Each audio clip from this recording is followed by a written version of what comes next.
What a difference a year makes. The Miami Hurricanes right now have the top graded quarterback in America.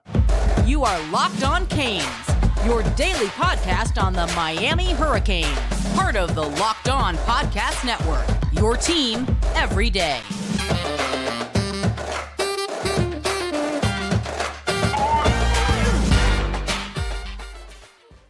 I am Alex Donno, University of Miami alumnus, longtime South Florida sports radio vet, and contributor to allhurricanes.com.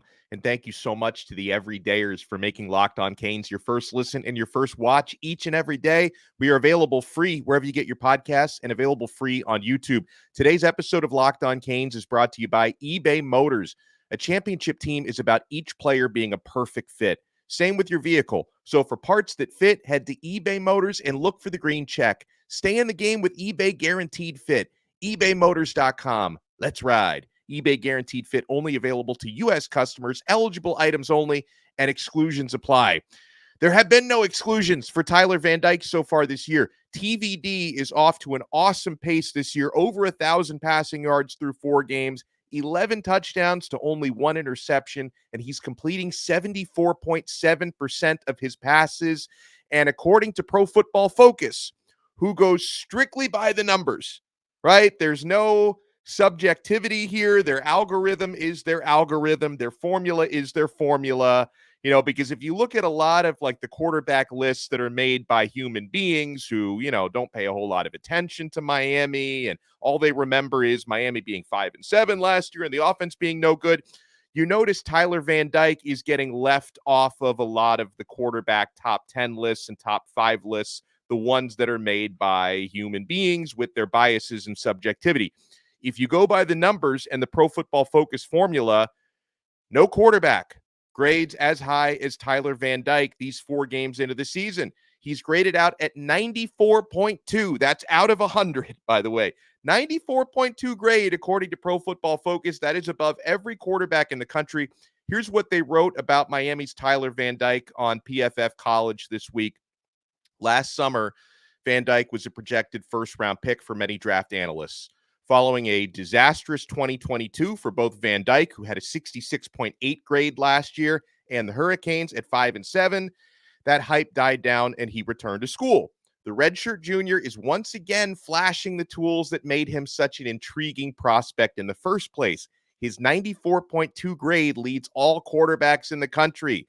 Van Dyke is tied for second in the nation with 13 big-time throws and has only produced 2 turnover-worthy plays so far.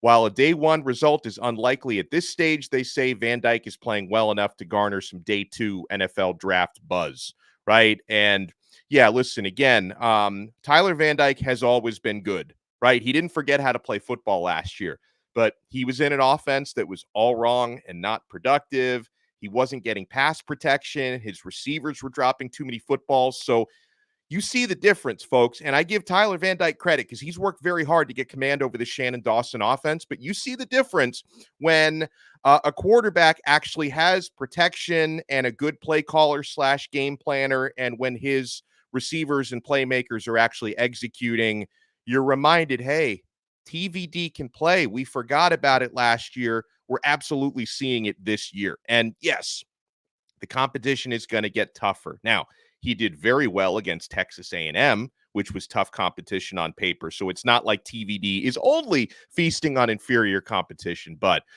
we're going to learn a lot about Van Dyke, and we're going to learn a lot about Miami on both sides of the football once you kick into high gear with this ACC schedule. And I'm not completely sleeping on Georgia Tech, by the way. Like a lot of people have that penciled in as an automatic W. Miami should win that game, but Georgia Tech looked pretty good against Wake Forest. And, Haynes King, their quarterback who used to play at Texas A&M, is off to a nice start to the season. So I think Georgia Tech has gotten a little bit better than last year. Last year, they were an embarrassment. They've gotten better.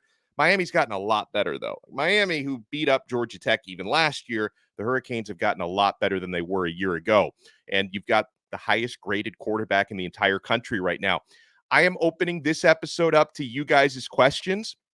If you want to submit questions, we usually devote at least 2 episodes to answering some of your questions per week.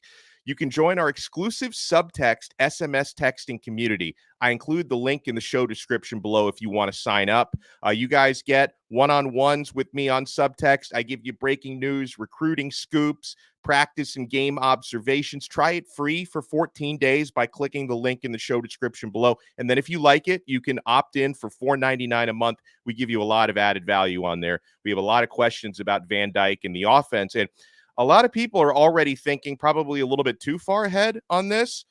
We get a question from Canes Hunter 69 who says, what are the chances that the NFL eligible underclassmen stay next year? And if obviously Van Dyke is one of those guys. He's an underclassman. He's a junior. If it looks like Miami could be highly ranked or could be in contention for the playoffs for next year. We get a similar question from Storm Life, who says, hey, if we finish the season 10-2, get into a nice bowl game and win it, what are the chances our juniors like Tyler Van Dyke come back for their senior year to try and win a championship? To really try to make an educated guess on what TVD or any of these guys are thinking, Javion Cohen, who knows? They probably haven't given it a whole lot of thought yet. We've seen players around the country stay in college an extra year when they didn't have to before. Andrew Luck stayed at Stanford an extra year. I remember when Matt Leinart stayed at USC an extra year when he didn't have to. It happens from time to time if you're trying to win something. And the other difference is right now in this era of college football compared to that previous era, you stay in college an extra year, you're making money, in some cases big money, through name, image, and likeness. So it's not like, you're staying theoretically for free. You're also getting paid.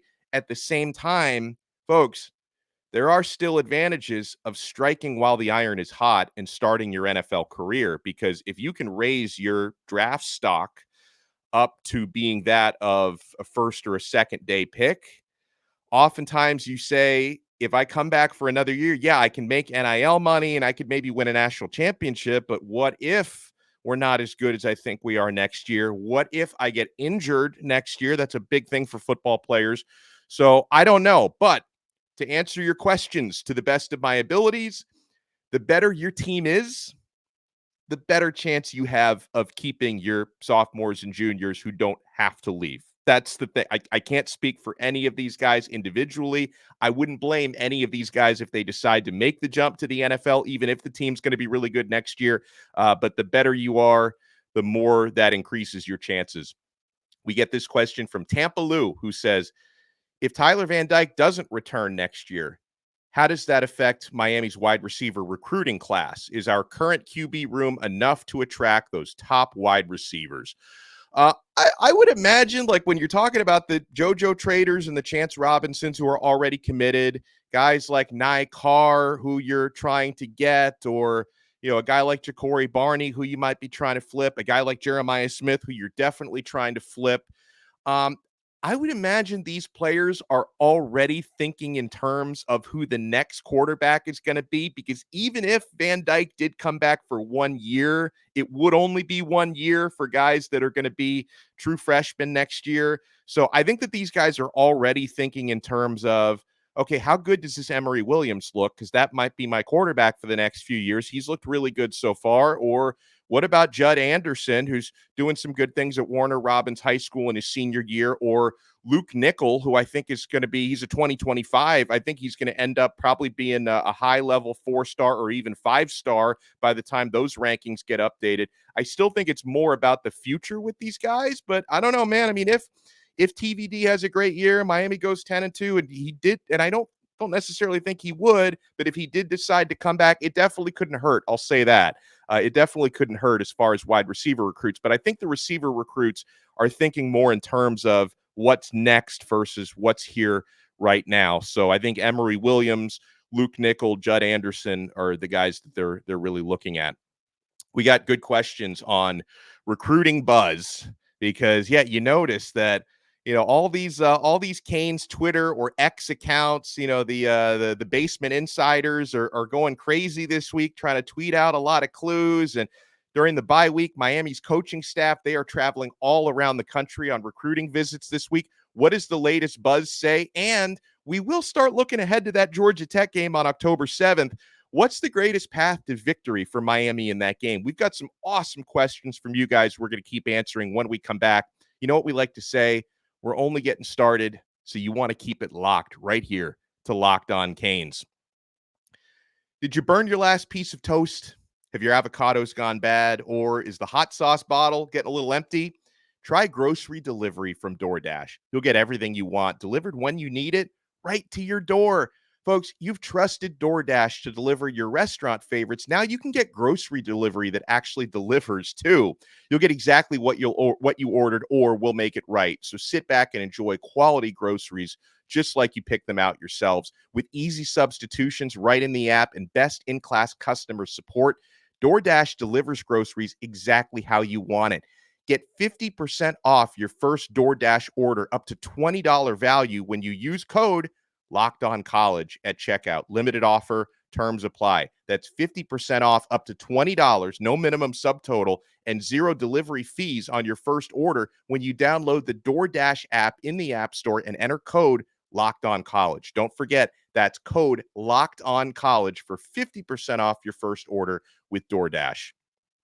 Thank you so much to the everydayers for making Locked On Canes your first listen. And guys, Friday, 2 days away, and most importantly, Friday is college football kickoff live day here on the Locked On Network. I am part of that show along with Drake Toll and Kenton Gibbs. We take you around the college football landscape, covering the big games, biggest storylines, Heisman candidates, college football playoff implications. Fridays from 11 a.m. to 1 p.m. live right here on Locked On Canes YouTube and every college YouTube channel on the Locked On Network. So make sure you tune in live each and every Friday, 11 a.m. to 1 p.m. for Locked On College Football Kickoff Live. All right, we get a question from our guy, D Lane, who says, hey, what about the game plan for Georgia Tech? Do you feel offensively will be more of a ground and pound team or airing it out? Defensively, will we try to play zone and keep them in front of us, or go man and keep some heavy pressure on the quarterback and running backs? For the defense, I still need to do more study before that game, but I would go with the latter, keeping heavy pressure on Haynes King. As far as the offense, now, so far, a trademark of Shannon Dawson's game planning and play calling has been balance, right? Even in the games when Miami's going crazy on the run or crazy through the air, it's been balanced. They've been able to generate big plays and key plays both through the air and on the ground.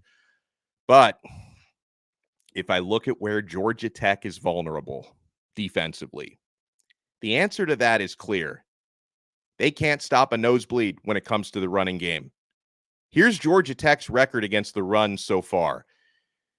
We'll go from most recent to start of the season. In their most recent game, a good win for them against Wake Forest, they gave up 224 rushing yards to Wake Forest. Prior to that, they gave up 299 rushing yards to Ole Miss. They gave up 196 rushing yards to South Carolina State, not South Carolina, South Carolina State. And in their opener, they were gashed by Louisville for 227 rushing yards. So if you look at where the Yellow Jackets or the Ramblin' Wreck, if you look at where they're vulnerable, they are vulnerable on the ground. So I think Miami offensively, hopefully, will have success in both phases, that your receivers are going to make some big plays, especially since Jeremiah Smith is going to be visiting that game. So you don't want to ignore the passing game. You want to show JJ what you can do through the air, but you should definitely be able to run to set up the pass, because so far, Georgia Tech has been just gashed on the ground by everybody they've faced, and they haven't even faced a rushing offense as good as Miami's yet. So it can only get worse for them. So that, to answer your question, Delane, is I think where Miami can have the most success. We get a question from Alex, who says, can you touch on all the recruiting hype and rumors this week, especially the ones surrounding wide receiver Jeremiah Smith? Yeah, you notice that a lot of Canes fans and even Canes recruits are tweeting out pictures of Kevin Beard always working, or Kevin Beard in his bag. That's Miami's wide receivers coach, of course. And, JoJo Trader had made his profile picture Kevin Beard. So it's making, is he doing something with Jeremiah Smith? Fans are trying to connect the dots on what might be going on there. with Jeremiah, there's always going to be buzz from Canes fans and even Canes players and recruits because, there is a conscious effort being made to try and flip this young man to Miami, right? I mean, people are tweeting at him, posting at him constantly to try to get him to flip. And again, he's going to be at that Georgia Tech game October 7th. So I hope Miami can show him a good time at that game and a high-powered offense in that game. So, is there some kind of a smoking gun that Jeremiah Smith is about to flip? I don't think so. I think Miami's still chipping away at that. And I think Ohio State, I would still consider them the favorite. That's where he's been verbally committed for several months. But I know fans are trying to kind of manufacture a lot of buzz on that. But the biggest buzz over the past few days, we've covered it on the show, has been surrounding recent Georgia decommit Carr. Miami is now being considered the leader to land Carr. He's a 4-star slot receiver. Probably reminds Shannon Dawson a lot of Tank Dell, who was his standout slot receiver in Houston. And Coach Cody Woodall, who's the recruiter for that region of the country, went out to visit him this week at his high school in Georgia. So Miami's putting in a lot of effort to try and land Carr after his Georgia decommitment. And Miami, they've been making a ton of, and they will be making a ton of recruiting visits this week. I know one player, this was reported by Gabby Urrutia at Inside the U. Miami is sending coaches. I know Joe Salavea will be among them to Ohio at the end of the week to watch 3-star defensive lineman Francis Brewu. He's a Pittsburgh commit. Our coaches really like him, and they're trying for a flip there. So I think one of the reasons, guys, that you're seeing so much recruiting buzz this week is because it's the bye week, coaches are able to travel around the country and make more of these stops. And, one thing that I think is cool is I think that Miami coaches throughout the week are planning on seeing every single one of the current verbal commitments in the 24 class. So not only are they going out and visiting uncommitted guys or guys they're trying to flip, they're also going out to see the guys who are verbally committed to try and make sure you get these guys, keep them locked in because, none of them have signed their national letters of intent yet. They can't do that until December. So I think that's pretty cool. That's where the recruiting buzz is. I love this question from Derek in Nashville. And Derek, I put in the research on this just for you. Okay. I have now a PhD in football after doing the research for Derek. Derek in Nashville, who's an everydayer, says, hey, I would love to know how many plays over 20 yards this year from Miami versus last year. Last year was atrocious. So, okay, plays over 20 yards or more, that's considered the magic number to be an explosive play. An explosive play is defined as a play of 20 or more yards. So through 4 games so far this year, the Miami Hurricanes already have 29 plays of 20 or more yards. That ranks them 10th in the nation right now, tied with Louisville. Louisville and Miami have the most explosive plays in the ACC right now. So 29 explosive plays in 4 games. In 12 games last year, this is so bad. Last year, Miami had a total of 42 plays of 20 or more yards. They ranked 114th in America in that stat. Quite a difference, right? So Miami, through 4 games, is only 13 explosive plays away from tying their total in 12 games last year. So that's a huge difference there, Derek. And I appreciate the question because that's something I probably should have already known off the top of my head, but I know it now thanks to you asking me the question. We get a question from Senor Queso who says, hey, given Miami's history with games after the bye week, how concerned should we be that history will repeat itself against a lesser opponent in Georgia Tech? I don't think it matters because this is such a better Miami team than the last few years. I mean, this year you would have been really, really concerned about going up against teams like Miami, Ohio, or Temple. If it was last year's team, you would have lost at least one of those games to either Miami, Ohio, or Temple. It's a completely different team this year. I would be a little bit more worried maybe if this were a noon game, but it's a night game. We need to pack the rock and go crazy. And Miami's got that extra week to prepare for Georgia Tech. I just think the attitude overall has changed. These coaches are doing a better job. These players are more accountable. I'm respectful of the opponent. Again, I already said I don't think Georgia Tech is a pushover, but in terms of Miami's side of it, in terms of being mentally and physically prepared coming out of the bye week, that is not my concern. I think the Hurricanes are going to be fine. I don't think you can compare the attitude or the skill of this year's team to the teams of the past few years. I'm not worried about coming out of the bye week. All right.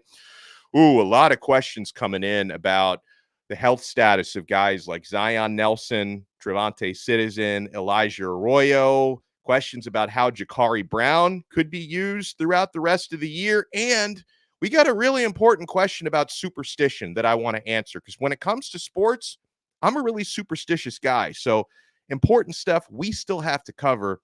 You want to keep it locked right here to Locked On Canes. Keep it locked to Jace Medical.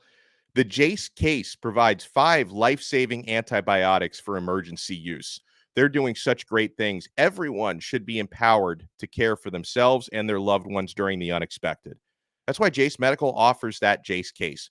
The Jace case provides those 5 life-saving antibiotics and gives you peace of mind so that you're not just hoping that you have access to medication in an emergency. Guys, we've seen this before. During the pandemic, it was difficult to get the medication you needed when you needed it. We've had supply chain shortages even since then.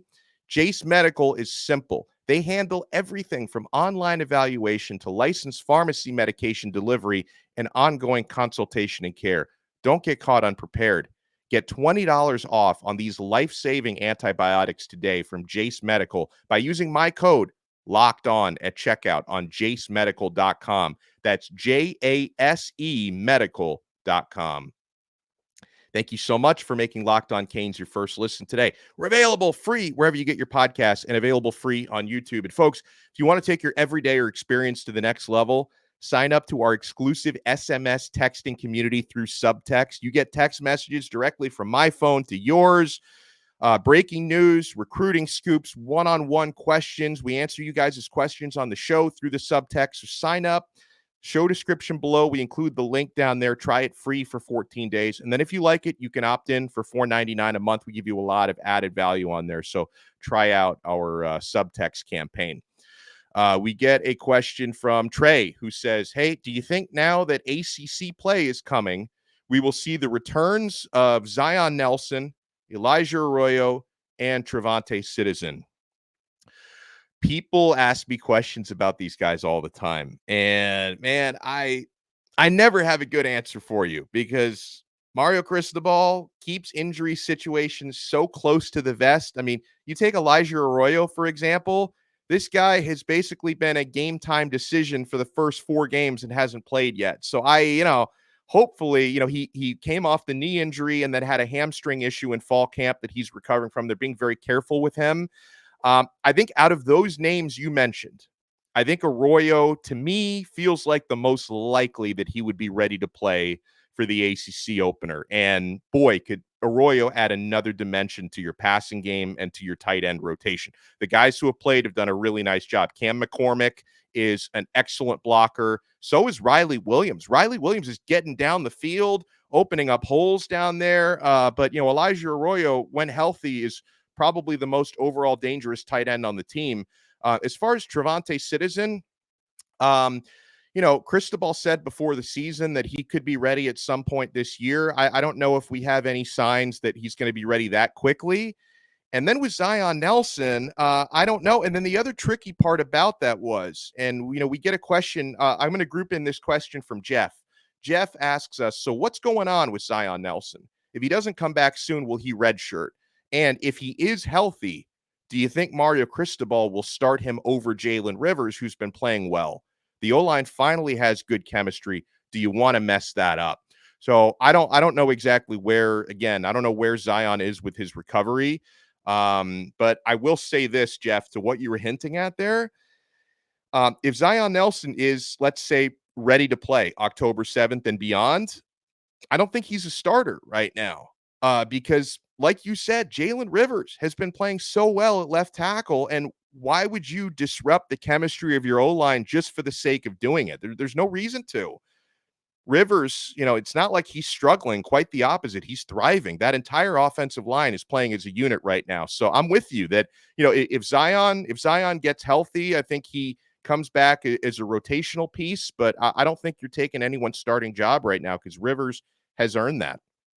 I know people always say one of the older cliches in football is you don't lose your starting job due to injury, but it's frankly not true. It happens all the time. All right. Let's see. We get a question from Kane across the alley who says, do you think Cristobal has maybe held Ja'Carri Brown out so far because he's planning to use him for important short yardage situations in big games? That has been one of my hypotheses, Kane across the alley. Not only that, but since Ja'Carri is more experienced than Emery, because, you've got up to 4 games to play in without burning the red shirt. If Miami wants to redshirt both Ja'Carri and Emery Williams, who can play in one more game before burning his, with Ja'Carri being the more experienced guy, saving him as the emergency backup for the bigger games, it makes some sense to me. So that could be the way they're going with this. And then also, if Shannon Dawson has some more tricks up his sleeve that he hasn't unleashed yet, right? Will we see maybe more of Ray Joseph? Will we see more of Chris Johnson? Could we see Ja'Carri Brown in a short yardage package? That might be something that Shannon Dawson is planning to install and planning to unveil that we just haven't done yet. So I agree with your hypothesis on that. We get a question from KDQ07 who says, hey, can we discuss kickoff coverage? Is it me, or doesn't it look like our kickoff coverage team just jogs down the field and sits on blocks when they get close to the ball? I'll be honest, I haven't scrutinized that probably enough. So if anyone agrees with KD on that, let us know if you think he's onto something there. We get a question from RVM who says, what do you think the biggest improvement coming out of the bye week can be? I would say pass coverage, defensive secondary. That's one of the very few things that you can scrutinize about this team. And listen, I think part of the reasons why they looked a little out of sync in the defensive backfield against Temple was you didn't have Cam Kinchins back there. I think Cam is another one. I expect, just my opinion, I expect Cam to be ready to return after the bye week. So I think Miami's pass coverage, because Haynes King is off to a nice start. And then after you face, a decent Georgia Tech team, you're going to face a really good North Carolina team and an excellent Drake May the following week. So you've got to get your pass coverage, your defensive secondary has got to get on point. All right.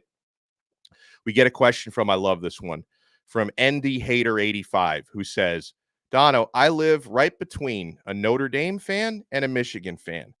They both fly flags outside of their homes, and I wanted to do the same for my Canes.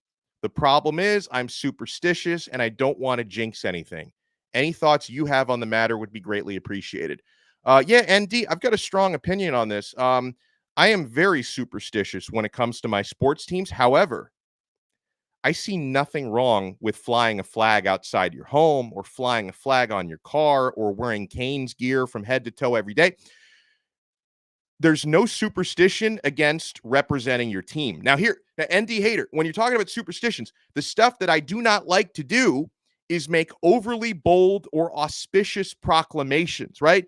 If you start arguing with your neighbors, the Michigan fan and the Notre Dame fan, if you start arguing with your neighbors and you're like, no, Miami's going to win a national title this year, Miami's going to win 10 games, or Miami's going to win the ACC, when you start making bold claims, that's when the football gods want to smite you, right? If you start making bold claims about how great your team is, that's when the football gods start to get revenge and the superstition comes into play. But there is no superstition against representing your team.